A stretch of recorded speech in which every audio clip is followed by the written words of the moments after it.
마가복음 6장 14절에서 29절입니다.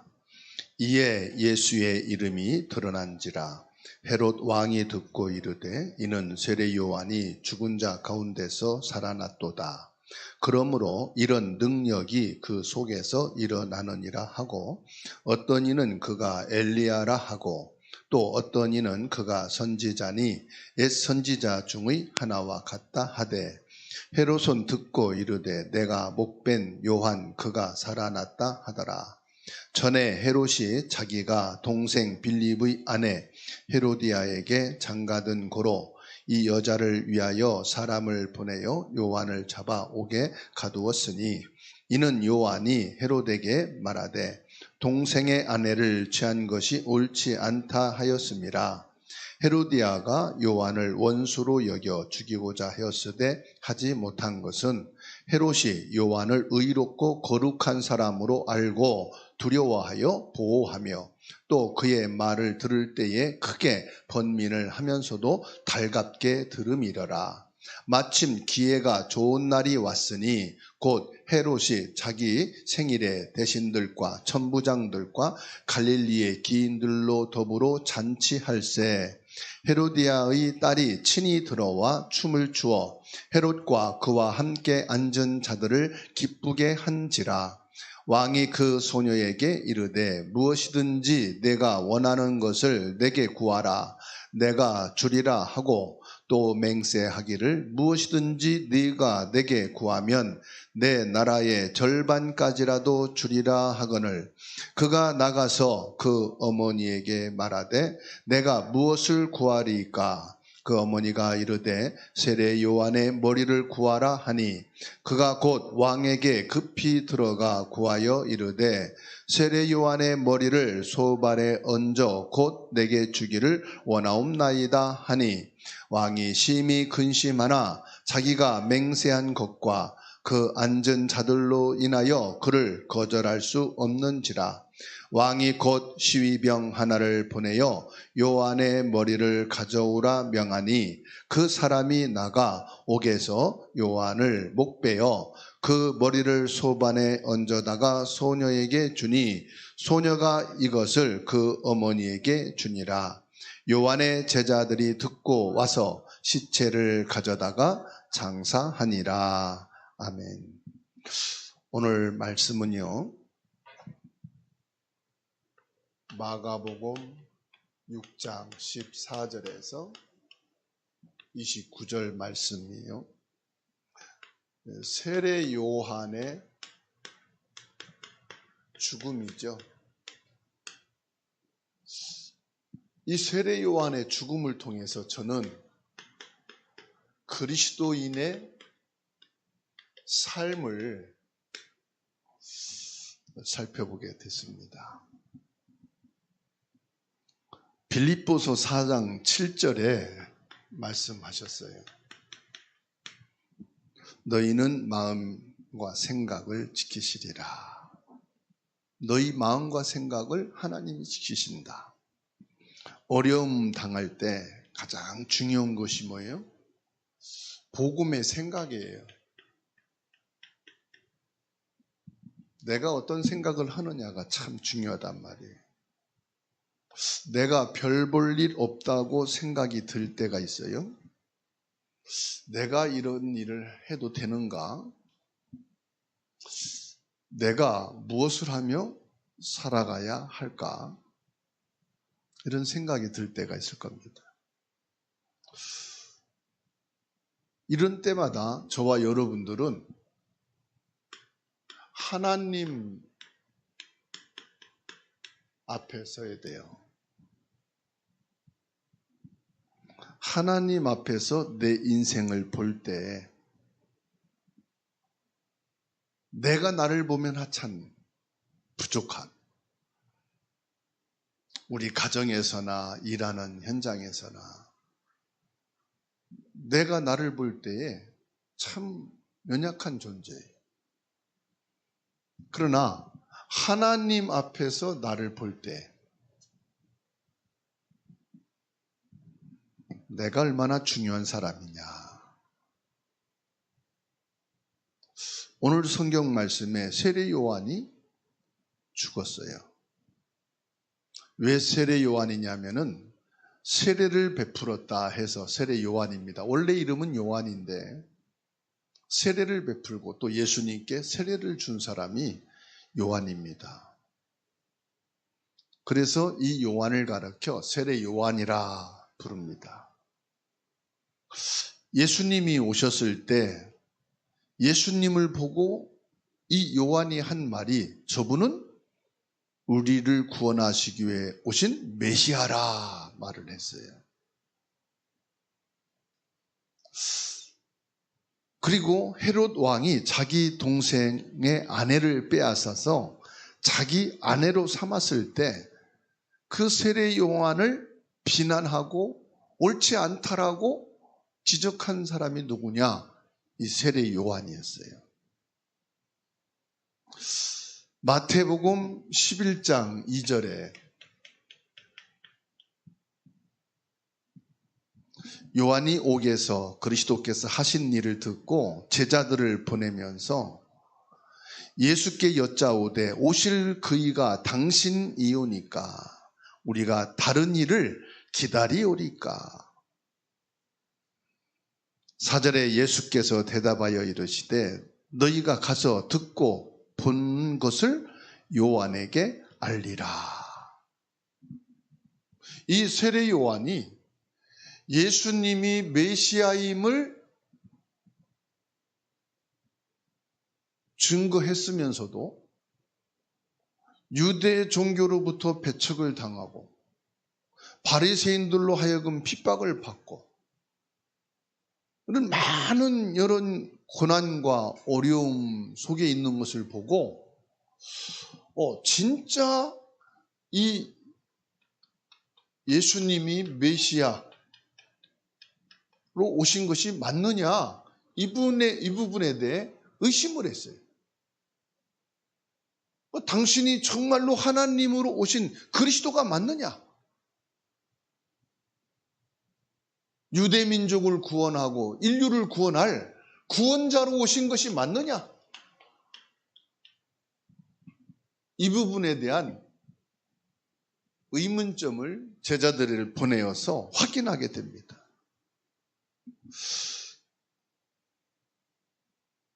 이때 10절, 11절 말씀을 보습니다.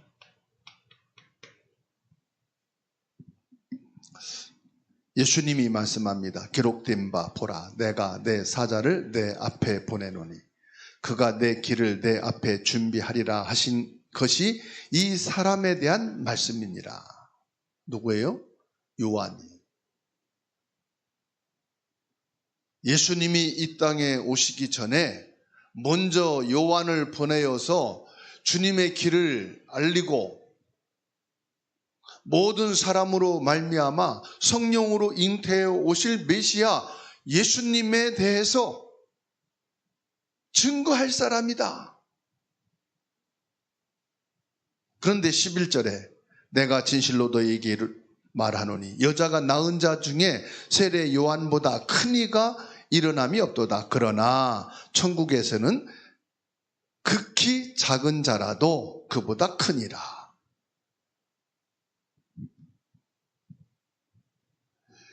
이 땅에서 여자가 낳은 자 중에 이 세례 요한만큼 큰 자가 없을 것이다.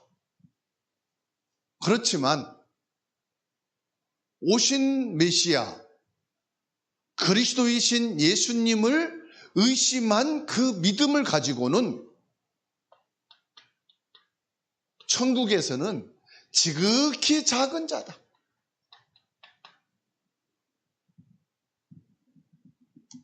예수님께서 정확하게 구분을 주셨어요. 믿음이 뭐냐? 이 땅에 많은 업적을 남기는 게 아니다.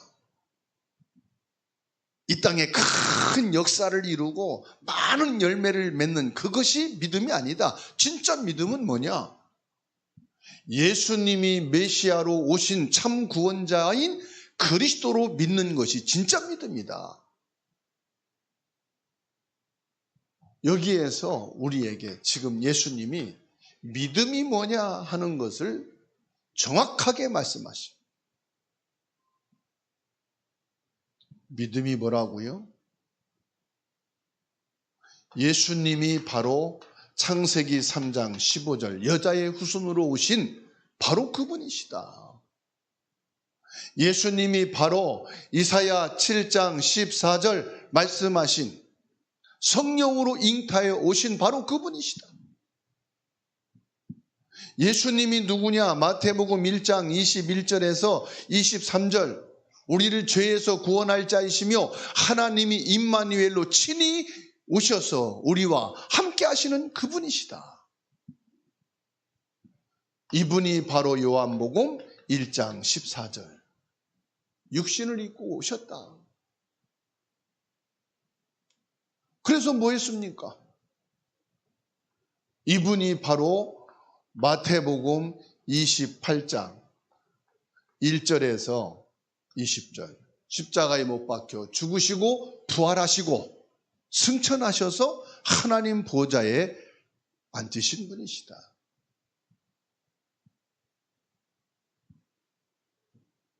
이분이 바로 사도행전 1장 8절 보혜사 성령으로 임재하셔서 지금 나와 함께 계시고 믿는 모든 사람들에게 성령으로 역사하시고 인도하시는 분이시다. 이 사실을 믿는 것이 참된 믿음이에요. 이 이외에는 더하여 나타난 증거들일 뿐이에요. 많은 역사, 업적, 열매, 이 믿음에서 일어난 증거들 뿐이에요. 그 증거들이 믿음보다 더 클 수는 없어요. 예수 그리스도 복음보다 더 위대할 수는 없어요. 어떤 역사도 어떤 인물도 예수 그리스도보다 우선일 수가 없다. 그래서 이 믿음이 약하면 천국에서는 뭐예요? 가장 작은 자다. 예수님께서 분명하게 믿음에 대한 구분을 해 주셨습니다. 그러면 이 세상은 어떻습니까?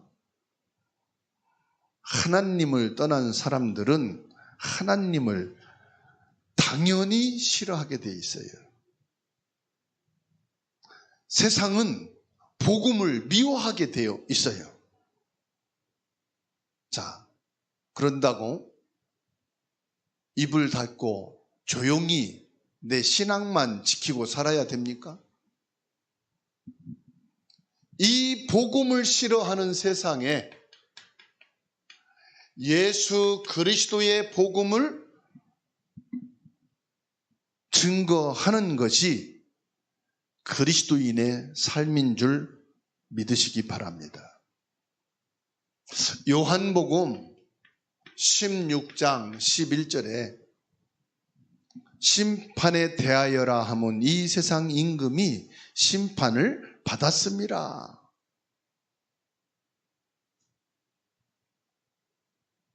예수 그리스도로 이 세상이란 말은 사탄이죠.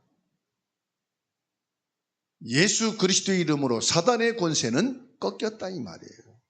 고린도후서 4장 4절로 5절에 세상 신이라 말씀하고 있어요. 4절 5절에 봅니다. 그 중에 이 세상 신이 믿지 아니하는 자들의 마음을 혼미하게 하여 그리스도의 영광의 복음의 광채가 비치지 못하게 함이니 그리스도는 하나님의 형상이니라. 우리를 전파하는 것이 아니라 오직 그리스도 예수의 주신 주 되신 것과 또 예수를 위하여 우리가 너희 종된 것을 전파함이라. 이 세상 신이 뭐예요? 사람들의 마음을 혼미케 한다.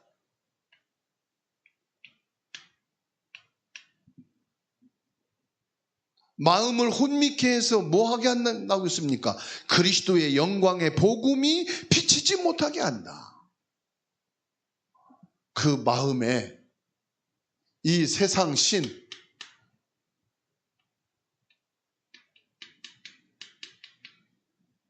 요 마귀가요, 세상으로 하여금 마음을 혼미하게 해서 그리스도 이 복음의 영광이 비치지 못하도록, 그리스도 예수님의 복음을 받지 못하도록 막고 있다 이 말이에요. 그럴지라도 저와 여러분들은 이 땅에 뭘 해야 됩니까? 그리스도의 복음을 증거해야 돼요. 세례 요한은 선공자 중에 성공자였습니다. 마태복음 1장 41절에 엘리사벳 뱃속에서 세례 요한이 성령 충만의 영향을 받은 사람이에요. 마태복음 1장 1절로 7절에 부모님의 기도 속에서 태어난 사람이에요. 마가복음 1장 7절로 8절에 예수님이 메시아임을 처음으로 선포했고 첫 순교자예요. 마가복음 1장 7절에 나는 굽혀 그의 신발끈을 풀기도 감당하지 못하겠노라고 고백한 사람이에요. 요한복음 1장 29절에 이튿날 요한이 예수께서 자기에게 나오심을 보고 이르되 보라 세상 죄를 지고 가는 하나님의 어린 양이로다. 죄사함의 권세를 가지고 오신 분임을 선포한 사람이에요. 요한복음 1장 34절에 내가 보고 그가 하나님의 아들이심을 증언하였노라. 예수가 그리스도 되심이 증거됨을 친히 말한 사람이 세례 요한이에요. 그런데도 불구하고 세상은 이 요한이 선포하는 예수 그리스도를 받아들이지 않고 핍박하고 거부했어요. 오히려 목배임을 당해서 순교했어요.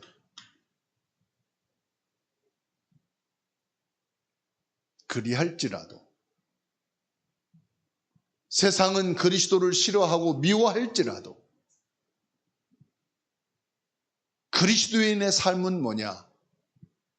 그리스도 예수님의 증인으로서의 삶이 되어야 한다는 것입니다. 세상이 이 복음을 받고 안 받고를 떠났어. 나를 통해서 증거되어지는 예수 그리스도를 받고 이 사람들이 회개하고 주님께 돌아오면이야 감사한 일이지요. 그러나 그리하지 아니할지라도 저와 여러분들은 그리스도인의 증인의 삶을 살아야 된다. 복음을 받든지 안 받든지 저와 여러분들은 이 땅에 그리스도의 빛으로, 그리스도의 생명으로, 그리스도의 진리를 나타내는 것이 그리스도인의 삶이에요.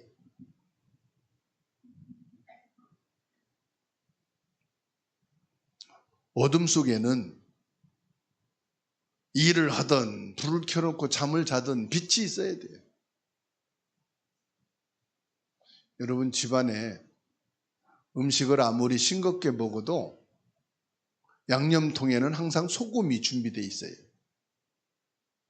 온 가족이 음식을 다 싱겁게 먹을지라도 양념통에는 소금이 준비되어 있다니까요. 이 세상이 아무리 복음을 배척하고 싫어하고 미워해도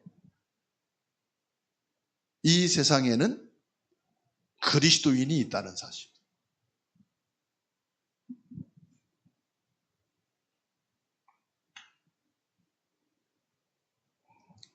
하나님의 응답인 그리스도를 따라가는 지혜가 있어야 됩니다. 우리는 세상에서 공부도 합니다. 기능과 기술을 익힙니다. 경제 생활을 합니다. 그리할지라도 우리는 그거를 따라가는 게 아닙니다. 그리스도를 따라가야 돼요. 이게 우리에게 지혜입니다. 우리가 공부를 많이 했다고 그 공부한 것을 가지고 세상 살아가는 게 아니에요. 그건 서론이에요. 우리가 훌륭한 기술과 전문성을 가졌다고 그걸 가지고 사는 게 아니에요. 그거는 서론이에요. 우리가 살아가는 것은 그리스도를 붙잡고 살아가는 거예요. 우리가 책을 많이 봤다고 그 책이 지혜가 아니에요. 그 책은 서론이에요. 우리는 그리스도를 따라가야 돼요. 구원받은 우리는 하나님의 응답을 따라가는 지혜가 있어야 됩니다. 하나님의 응답이 뭐냐? 그리스도입니다. 하나님을 높이고 나를 낮추는 지혜만 있어도 됩니다. 그리스도를 깨달았다는 것은 모든 것을 다 얻은 것입니다. 과학과 지식과 기술이 발전할수록 사람들은 점점 성경을 멀리하고 복음을 외면하고 예수 그리스도를 싫어합니다. 오늘날의 현상이 그렇습니다. 어느 때든지 앞서 있는 지식인들, 기술자들, 과학자들이 하나님을 배척하고 성경을 외면하고 예수 그리스도를 미워하고 싫어하는 항상 있었어요. 앞서가는 사람들이. 골로새서 2장 3절 말씀. 그 안에는 지혜와 지식의 모든 보화가 감추어 있느니라. 지금의 어려움 속에서 하나님의 더 큰 계획을 보는 지혜가 필요하다. 그 지혜가 뭡니까? 예수 그리스도란 말이에요. 어느 시대든지 그 시대를 이기는 것이 바로 지혜입니다. 과거, 현재, 미래를 아는 지혜가 있어야 돼요.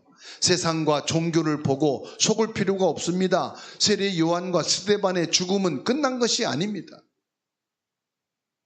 예수님이 직접 말씀했습니다. 천국에서 이들은 기억된다고 했습니다. 이스라엘은 로마에 속국된 지 30년 만에 예루살렘 성전이 불에 타고 완전히 파괴되었습니다. 이스라엘의 왕권과 교권은 완전히 무너졌어요. 이스라엘은 123개 나라에 완전히 짓밟혔습니다. 어려움을 당할 때, 입장이 불리할 때 여러분 착각하지 마세요. 그리스도 안에 모든 것이 있다.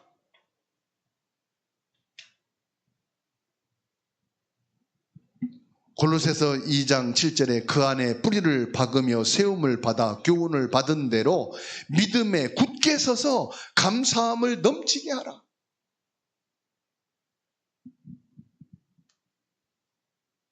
그리스도 예수 안에 믿음의 뿌리를 깊이 내리고 확실한 믿음에 서라 이 말이에요. 믿음에 굳게 서라 이 말은 흔들리지 말라 이 말이에요.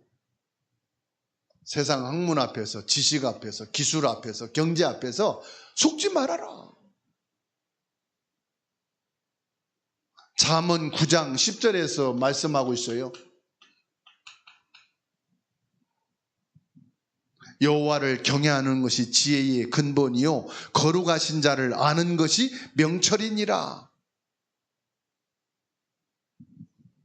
세상의 학문과 지식이 아무리 뛰어나다 할지라도 그리스도를 아는 지혜보다는 작아요.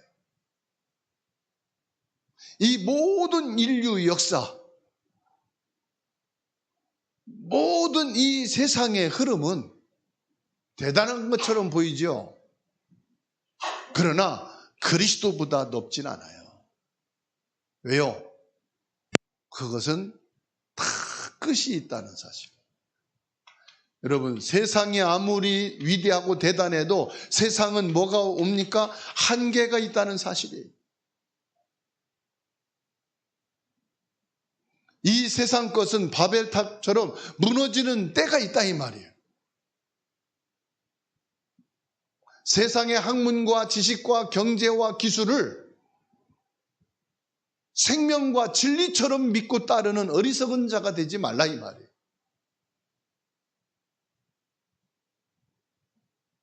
세상 사람들은 세상이 대단하다고 말합니다. 학문과 지식이 위대하다고 말합니다. 그래서 이 세상과 모든 삶에는 경제가 있어야 된다고 말합니다.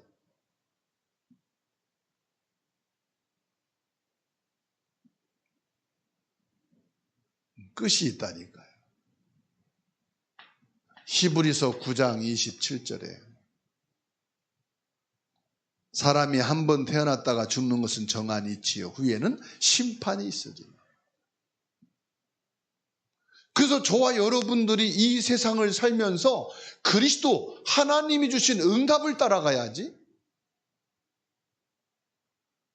이 세상 것을 보고 세상을 따라가게 되면은 결국 끝나는 거예요.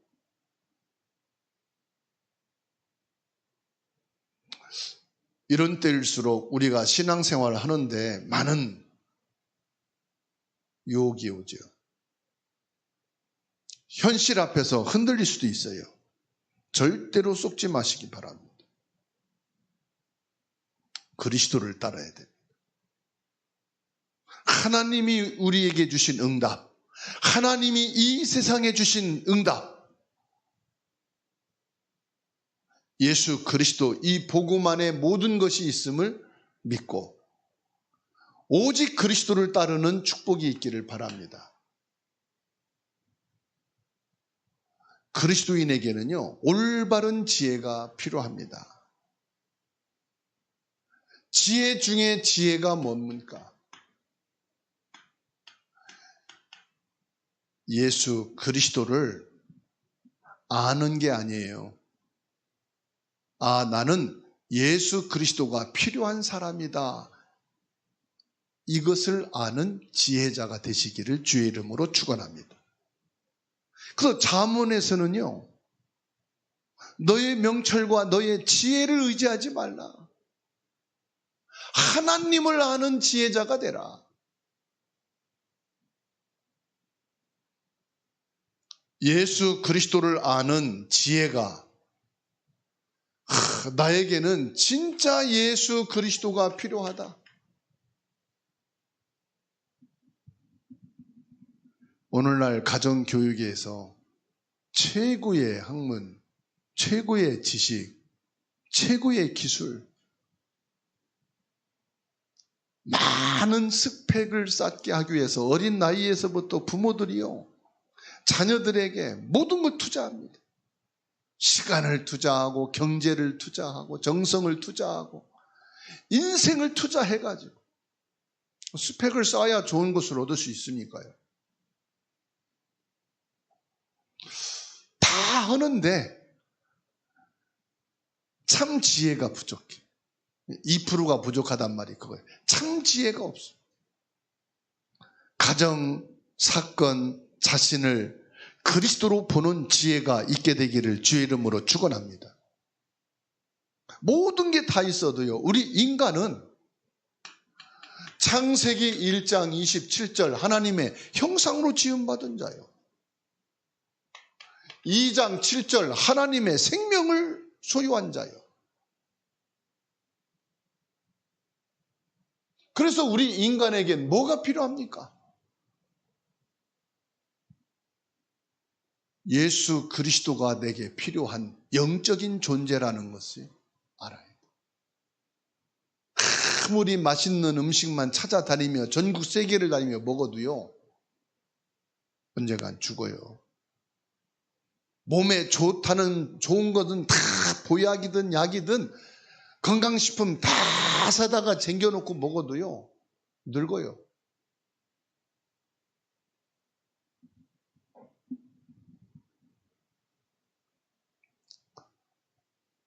마가복음 8장 34절에 누구든지 나를 따라오려거든 자기를 부인하고 자기 십자가를 지고 나를 따를 것이니라. 뭔 말합니까? 모든 것 내려놓고 예수 그리스도를 따르라 이 말이에요.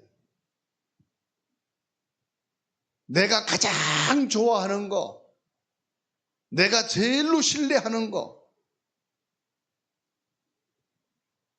그것 가지고서는 그리스도를 따라갈 수가 없어요. 자기 십자가를 지고 나를 따를 것이니라. 내게 필요한 것은 뭐다? 오직 예수 그리스도다. 그냥 예수 그리스도가 필요한 게 아닙니다. 오직이에요. 오직 십자가란 말을. 빌립보서 1장 21절입니다. 이는 내가 사는 것이 그리스도니 죽는 것도 유익함이니라. 삶의 모든 영역에서 그리스도를 높이고 하나님의 뜻을 분별하며 복음의 능력으로 살아가는 지혜가 필요하다 이 말이. 내가 살고 죽는 것은 그리스도 예수 안에 있는 것이다. 그리스도 안에 참된 지혜가 있게 되기를 축원합니다. 이 지혜를 잊어버리면은요, 이 지혜가 없으면 자꾸 세상 것, 육신의 것, 사람의 말에 귀를 기울이고 끼웃거리게 돼 있어요. 자꾸 세상 것에 관심을 가게 돼 있어요. 우리에게 하나님의 절대 계획이 있다는 것을 아는 지혜가 필요합니다. 우리에게는 하나님의 절대 계획이 있어요. 여러분 가족들에게 하나님의 절대 계획이 있어요. 자꾸 인간적이고 세상적이고 내 중심으로 보지 마세요. 내가 대단하면 얼마나 대단하고 잘나면 얼마나 잘났습니까? 뭐가 그렇게 대단한 힘이 있습니까? 내가 뭘 그렇게 자랑할 게 있습니까? 없거든요. 예수님이 말씀했잖아요. 들의 백합화를 보고 공중의 새를 봐라. 하나님이 먹이고 입히시지 않느냐.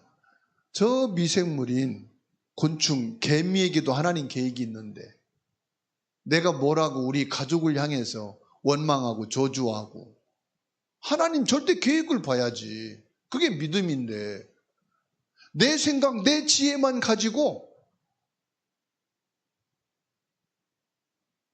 여러분 가족에게 하나님의 절대 계획이 있을까요? 없을까요? 너무 오래돼가지고 생각이 찌들어 있어요. 내 생각에 찌들어 있어. 불신앙의 생각에 찌들어 있어. 요한복음 13장 2절입니다.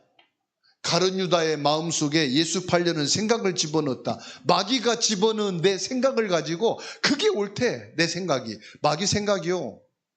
내 마음이 맞대. 마귀가 준 마음이요. 복음의 생각과 복음의 마음은 뭐냐? 살리는 거요. 살리는 게 뭐냐? 하나님 계획이 있다는 거요.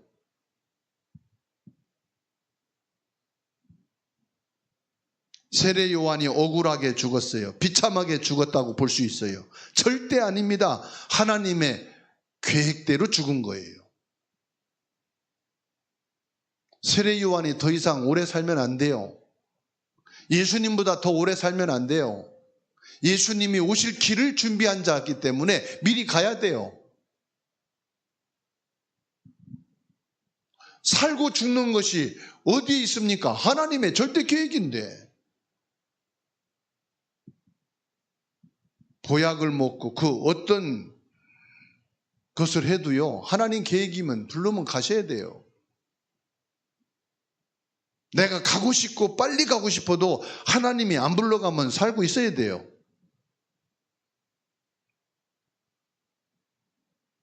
골로새서 3장 3절입니다. 골로새서 3장 3절 함께 읽습니다. 4절까지 봅니다. 이는 너희가 죽었고 너희 생명이 그리스도와 함께 하나님의 안에 감추어졌음이라. 우리 생명이신 그리스도께서 나타나실 그때에 너희도 그와 함께 영광 중에 나타나리라. 죽고 사는 것은 어디 안에 있느냐? 그리스도 안에 있다고 분명히 말씀하고 있습니다. 그리스도와 함께 하나님께서 저와 여러분들을 나타내실 때가 있다 이 말이에요. 그리스도와 함께 하나님의 영광 중에 나타낼 때가 있으니 걱정하지 말아라.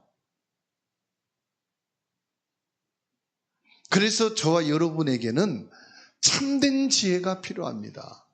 세상을 사는 정도의 지혜가 아닙니다. 참된 지혜. 참된 지혜가 뭐라고 그랬어요? 여호와 하나님을 아는 건데요. 참된 지혜 중에 지혜가 뭐냐? 내게는 예수 그리스도가 필요한 사람이구나. 이 세상은 그리스도를 미워하고 싫어하는 것이 당연한데도 불구하고 이 세상에 그리스도를 증거하는 것이 그리스도인의 삶이구나. 내 삶이구나.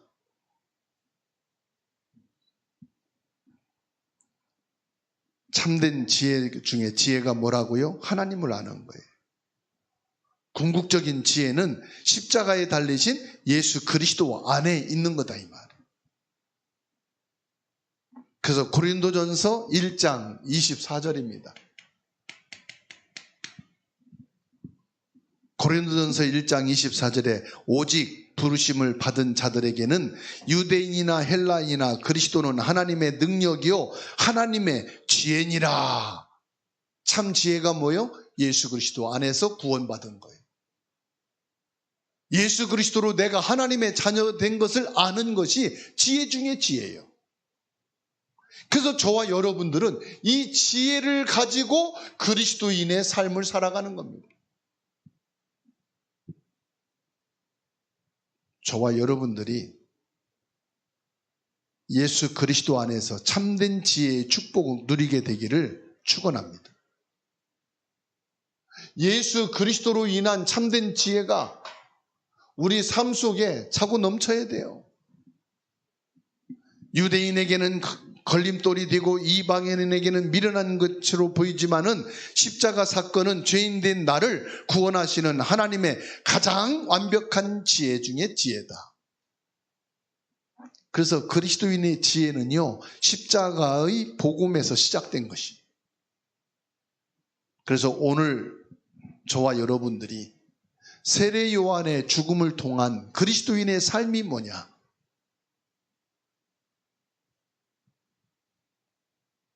그리스도의 참된 지혜를 가지고 사는 거예요.